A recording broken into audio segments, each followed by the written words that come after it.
আমরা 2003, 2002 এই স্বাস্থ্য অধিদপ্তরের কর্মচারী হিসাবে কর্মরত ছিলাম।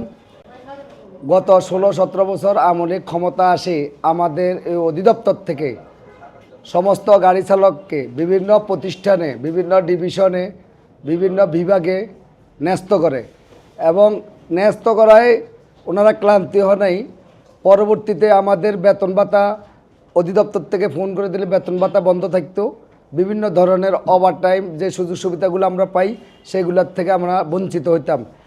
বিভিন্ন প্রশাসনিক কর্মকর্তাদের আমাদের যারা আমরা একটা দলীয় সরকারের সমর্থিত কথাবার্তা বলতাম, তখন আমাদের 30%, 40% তাদেরকে পার্সেন্টেজ দেওয়া ছাড়া আমাদের কোনো বেতন ভাতা হইতো না। এর মধ্যে আমরা এই 16-17 বছর বহু চেষ্টা করছি। 5-7-10 বার ফরওয়ার্ডিং নিয়ে সিভিল সার্জন মহোদয়, ডিভিশন ডাইরেক্টরের মাধ্যমে এই অধিদপ্তরে মহাপরিচালক মহোদয়ের কাছে আসতাম।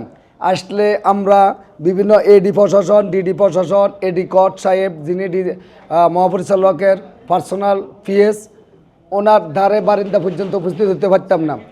পরবর্তীতে আমাদের বিএনপি সমর্থিত বিভিন্ন প্রোগ্রামে, প্রেস ক্লাবে, রাজপথে, জিয়াউর রহমানের মাজারে আমরা বিভিন্ন প্রোগ্রামে অ্যাটেন্ড করতাম।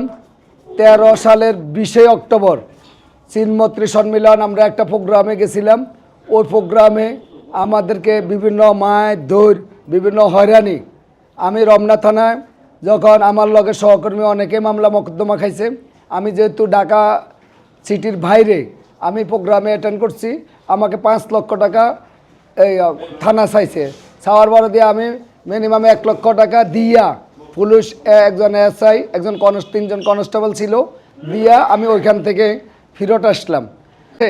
1200 স্বাস্থ্য বিভাগে 1200 গাড়ি চালক, 417 জন পোস্ট খালি, বাকিগুলো আছে। তা আমরা যারা বিএনপির মাইন্ডেড লোক, ও এদের মধ্যে 200 হইতে 250 লোক এখনও বিভিন্ন জায়গায় বদলিখিত। তারা স্টাফ গাড়ি চালায়, হয়তো গাড়ি হাতে নাই, তাদের বসে রাখছে।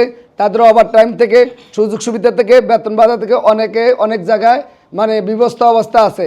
তা আমরা আশা করি, সরকারের প্রতি আহ্বান জানাই, আমাদের যে অধিদপ্তরের মহাপরিচালক সাহেব আমাদের এই গাড়ি চালক ভাইদেরকে বিভিন্ন স্তরে যে যে প্রতিষ্ঠানের প্রধান আছে তাদের লগে ডিউটি দেওয়া, এবং কি যে যে প্রতিষ্ঠানের সিভিল সার্জন মহোদয় আছে, ডিভিশন ডাইরেক্টর আছে, তাদের লগে ডিউটি দেওয়া।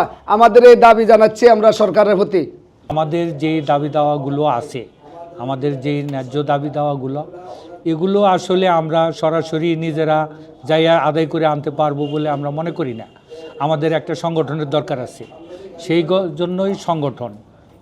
পাশাপাশি আমাদের সংগঠন থাকলেও আমাদের যেহেতু এটা হেলথ ডিপার্টমেন্ট, আমাদের ডিপার্টমেন্টে মন্ত্রী ব্যতীত, সচিব ব্যতীত সমস্ত কর্মকর্তারাই ডাক্তার।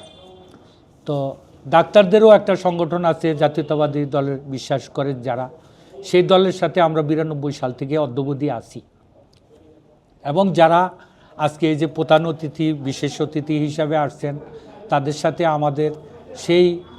আমাদের সমিতি প্রতিষ্ঠা লগ্ন থেকেই তাদের দিক নির্দেশনা অনুযায়ী চলি, এবং তাদের কাছে আমাদের যখন যে দাবি দেওয়া থাকে সেগুলো উপস্থাপন করি।